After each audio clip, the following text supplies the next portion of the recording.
Welcome friends. आज के video में हम देखेंगे समान विज्ञान से रिलेटेड प्रश्न जो कि आपके एग्जाम में पूछे जाने की बहुत ज़्यादा संभावना है। तो चलिए मैं इस वीडियो को शुरू करता हूं। आज का हमारा पहला प्रश्न है, एक सामान्य मानव आँख के लिए स्पष्ट दृष्टि की न्यूनतम दूरी कितनी होती है? तो इसकी न्यूनतम दूरी होती है 25 सेंटीमीटर। इस प्रश्न का आप व्याख्या देखेंगे कि स्पष्ट दृष्टि की न्यूनतम दूरी वह निकटतम बिंदु है जिस पर आँख बिना किसी तनाव के वस्तुओं को स्पष्ट रूप से देख सकती है। एक स्वस्थ वयस्क आँख के लिए यह दूरी लगभग 25 सेंटीमीटर मानी जाती है। हमारा अगला प्रश्न है, कौन सा कोशिकांग प्रोटीन संश्लेषण में शामिल होता है? तो वह कोशिकांग का नाम है राइबोसोम।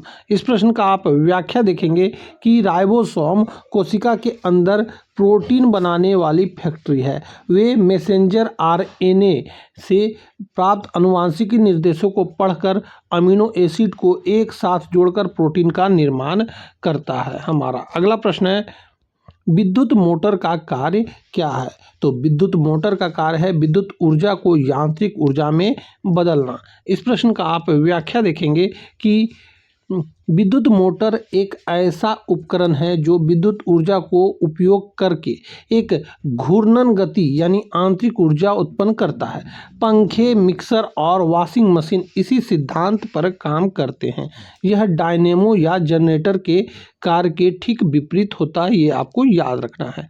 हमारा अगला प्रश्न है, हाइड्रोपोनिक्स क्या है? यहाँ हाइड्रोपोनिक्स की बात कही जा रही है।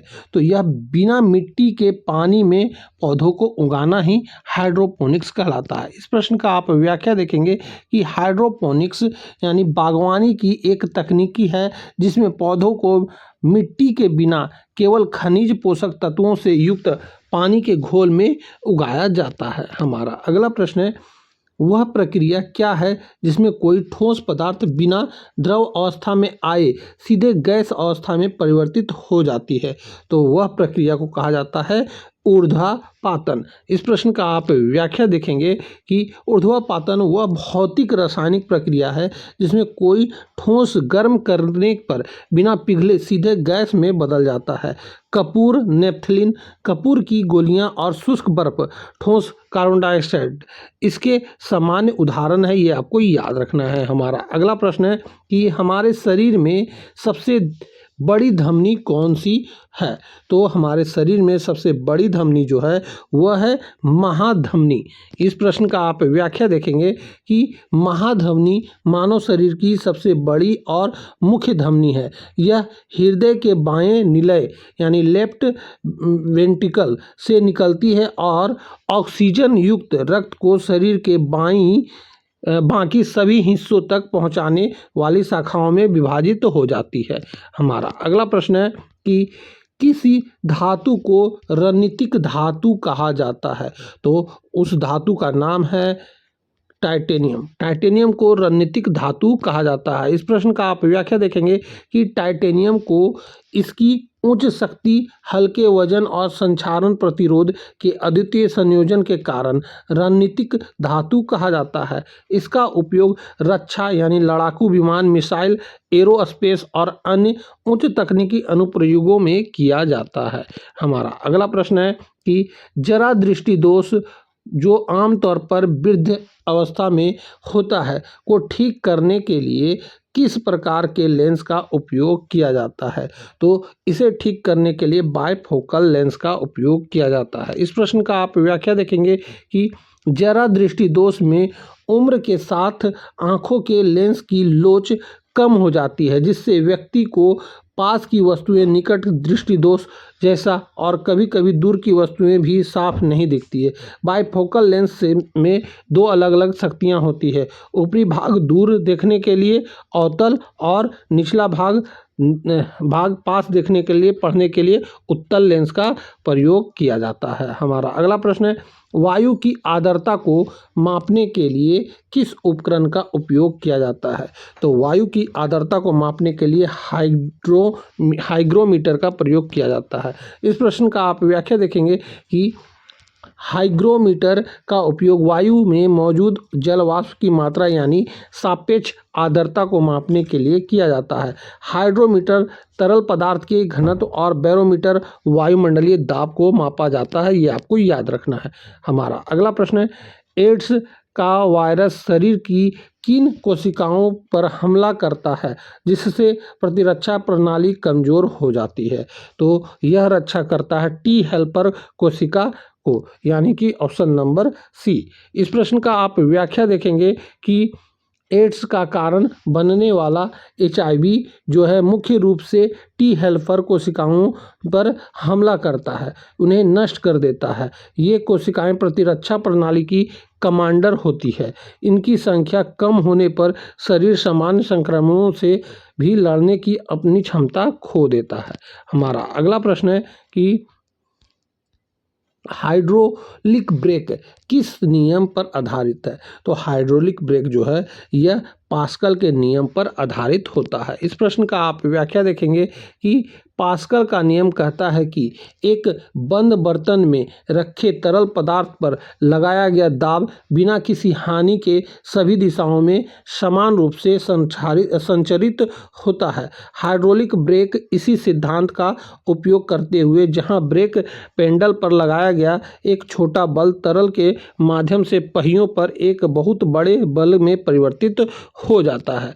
हमारा अगला प्रश्न है, टमाटर का लाल रंग किस वर्णक के कारण होता है? तो यहाँ टमाटर का लाल रंग के बारे में बोला गया है, तो यह वर्णक होता है लाइकोपीन का। इस प्रश्न का आप व्याख्या देखेंगे कि लाइकोपीन एक लाल रंग का कैरोटीनॉइड वर्णक और एक शक्तिशाली एंटीऑक्सीडेंट है जो टमाटर, तरबूज और पपीते जैसे फलों को उनका लाल रंग प्रदान करता है। हमारा अगला प्रश्न है, रबड़ के वल्कनीकरण की प्रक्रिया में उसे किसके साथ गर्म किया जाता है? तो इसे गर्म किया जाता है सल्फर के साथ में। इस प्रश्न का आप व्याख्या देखेंगे कि वल्कनीकरण एक रासायनिक प्रक्रिया है जिसमें प्राकृतिक रबड़ को सल्फर के साथ गर्म किया जाता है। यह प्रक्रिया रबड़ की पॉलीमर श्रृंखलाओं के बीच क्रॉस लिंक बनाती है जिससे रबड़ अधिक मजबूत, अधिक लोचदार और तापमान परिवर्तन के प्रति अधिक स्थिर हो जाता है। हमारा अगला प्रश्न है, ऑस्टियोलॉजी किसका अध्ययन है? तो ऑस्टियोलॉजी जो है यह अध्ययन है हड्डियों का। इस प्रश्न का आप व्याख्या देखेंगे कि ऑस्टियोलॉजी शरीर की रचना विज्ञान की वह शाखा है जो हड्डियों, कंकालों और प्राणी और उनकी संरचना के अध्ययन से संबंधित है। हमारा अगला प्रश्न है कि परमाणु के किसी कक्ष में अधिकतम कितने इलेक्ट्रॉन को हो सकते हैं, इसका निर्धारण किस सूत्र से किया जाता है?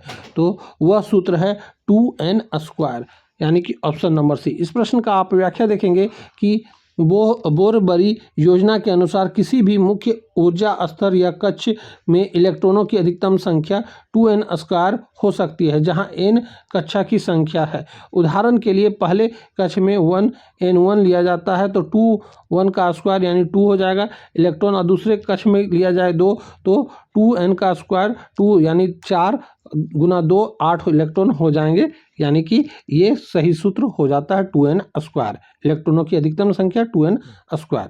हमारा अगला प्रश्न है, इकोलॉजी पारिस्थितिक शब्द का प्रयोग सर्वप्रथम किसने किया था? तो यह किया गया था अर्नेस्ट हैकेल के द्वारा। इस प्रश्न का आप व्याख्या देखेंगे कि जर्मन जीव वैज्ञानिक अर्नेस्ट हैकेल ने 1866 में इकोलॉजी यानी पारिस्थितिक शब्द का प्रयोग जीवों और उनके पर्यावरण के बीच संबंधों के अध्ययन को दर्शाने के लिए किया था। A.G. टास्ले ने इकोसिस्टम शब्द का प्रयोग किया था, ये आपको याद रखना है। हमारा अगला प्रश्न है कि मरीचिका का बनना किसका उदाहरण है? तो मरीचिका का बनना प्रकाश का पूर्ण आंतरिक परावर्तन का उदाहरण है। इस प्रश्न का आप व्याख्या देखेंगे कि रेगिस्तान या गर्म सड़कों पर जमीन के पास ही हवा गर्म और विरल होती है जबकि ऊपर की हवा ठंडी और सघन होती है। जब किसी दूर की वस्तु से आने वाला प्रकाश सघन से विरल माध्यम में जाता है तो वह अपवर्तित होता है और एक निचला कोण पर पूर्ण आंतरिक परावर्तन के कारण हमें वस्तु उल्टा प्रतिबिंब दिखाई देता है जिससे पानी होने का भ्रम होता है। हमारा अगला प्रश्न है कि कौन सा तत्व सभी कार्बनिक यौगिक में अनिवार्य रूप से पाया जाता है? तो वह तत्व का नाम है कार्बन। इस प्रश्न का आप व्याख्या देखेंगे कि कार्बनिक रासायनिक की परिभाषा ही कार्बन यौगिकों के अध्ययन है। कार्बन में कैटिनेशन का अद्वितीय गुण होता है, जिससे यह अन्य कार्बन परमाणुओं के साथ लंबी श्रृंखलाएं और वलय बना सकता है, जो जीवन के लिए आवश्यक जटिल अणुओं का आधार है। हमारा अगला प्रश्न है, हमारे शरीर में लाल रक्त कोशिकाओं का जीवन काल लगभग कितना होता है? तो हमारे शरीर में लाल रक्त कोशिकाओं का जीवन काल लगभग 120 दिन होता है। इस प्रश्न का आप व्याख्या देखेंगे कि लाल रक्त कोशिकाएं अस्थि मज्जा में बनती है और रक्त प्रवाह में लगभग 120 दिनों तक जीवित रहती है। इसके बाद वे पुरानी और क्षतिग्रस्त हो जाती है और उन्हें स्प्लीन यानी तिल्ली और यकृत यानी लीवर द्वारा रक्त से हटा दिया जाता है। हमारा अगला प्रश्न है, बादल वायुमंडल में क्यों तैरते हैं? तो बादल वायुमंडल में इसलिए तैरते हैं क्योंकि अपने निम्न घनत्व के कारण ऐसा होता है। इस प्रश्न का आप व्याख्या देखेंगे कि बादल पानी की बहुत ही सूक्ष्म बूंदों या बर्फ के क्रिस्टल से बने होते हैं। ये इतने छोटे होते हैं कि उनका घनत्व आसपास की हवा के घनत्व से कम होता है और लगभग बराबर होता है, जिससे वे हवा में आसानी से तैरते हैं। जब ये बूंदें मिलकर भारी हो जाते हैं तो वो बारिश के रूप में नीचे गिरते हैं। हमारा अगला प्रश्न है कि एलिसा टेस्ट का उपयोग किस बीमारी का पता लगाने के लिए किया जाता है? तो यह एड्स के बीमारी का पता लगाने के लिए किया जाता है। इस प्रश्न का आप व्याख्या देखेंगे कि एलिसा एक समान स्क्रीनिंग टेस्ट है जिसका उपयोग रक्त में HIV के खिलाफ उत्पन्न एंटीबॉडी का पता लगाने के लिए किया जाता है, जो एड्स का कारण बनता है। हमारा अगला प्रश्न है कि आवर्त सारणी में सबसे हल्की धातु कौन सी है? तो आवर्त सारणी की बात कही जा रही है, तो इसमें सबसे हल्की धातु लिथियम होता है। इस प्रश्न का आप व्याख्या देखेंगे कि लिथियम यानी कि आवर्त सारणी की सबसे हल्की धातु है, जो सबसे हल्का ठोस तत्व है।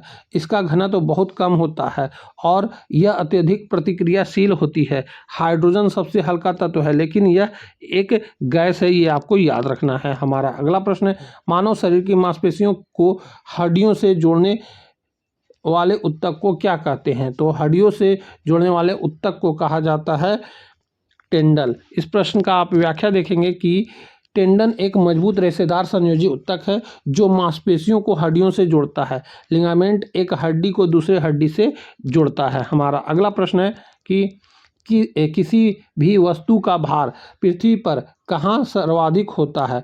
तो यह सर्वाधिक होता है ध्रुवों पर। इस प्रश्न का आप व्याख्या देखेंगे कि पृथ्वी पर पूरी तरह से गोल नहीं है, बल्कि ध्रुवों पर चपटी होती है, थोड़ी चपटी। इस कारण ध्रुव पृथ्वी के केंद्र से के ज़्यादा निकट है। गुरुत्वाकर्षण बल दूरी के वर्ग के व्युत्क्रमानुपाती होता है, इसीलिए ध्रुवों पर गुरुत्वाकर्षण बल का मान भूमध्य रेखा की तुलना में अधिक होता है और वस्तु का भार भी सर्वाधिक होता है। हमारा अगला प्रश्न है, किस घटना के कारण साबुन का बुलबुला रंगीन दिखाई देता है? तो वह घटना है व्यतिकरण का घटना, यानी ऑप्शन नंबर सी। इस प्रश्न का आप व्याख्या देखेंगे कि जब सफ़ेद प्रकाश साबुन के बुलबुले की पतली परत पर पड़ता है तो प्रकाश की कुछ किरणें ऊपरी सतह और कुछ निचली सतह से परावर्तित होती है। ये दोनों परावर्तित किरणें आपस में मिलती है, यानी व्यतिकरण, जिससे कुछ रंग नष्ट हो जाते हैं और कुछ रंग चमकीले दिखाई देते हैं। परत की मोटाई बदलने के साथ रंगों का पैटर्न भी बदलता है। तो दोस्तों, यहीं पे हमारा इस वीडियो का 25 क्वेश्चन पूरा होता है। आपके 25 क्वेश्चन में से कितने प्रश्न सही हुए हैं आप हमें कमेंट करके ज़रूर बताएंगे। तो अब हम आपसे मिलेंगे अगली वीडियो में, तब तक के लिए जय हिंद, वंदे मातरम।